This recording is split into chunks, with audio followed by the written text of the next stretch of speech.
হ্যাঁ, কি?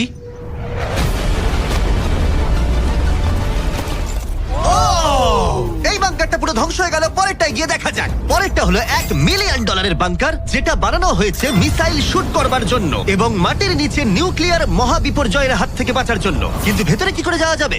যাই হোক, অসংখ্য সিঁড়ি দিয়ে নিচে নামবার পরে আর একটা 3175 কেজির দরজা খোলার পরে, এটার ওজন 3175 কেজি, তুমি পৌঁছবে বাংকারের কেন্দ্রে।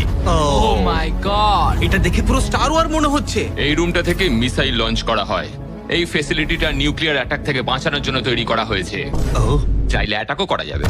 আমরা যে মেঝেতে দাঁড়িয়ে আছি সেটা আসলে ছাদ থেকে ঝুলন্ত বিশাল প্ল্যাটফর্মের মতো ঝুলছে। এভাবেই বানানো হয়েছে। এই 8খানা স্প্রিংই এই বিল্ডিংটাকে ধরে রেখেছে।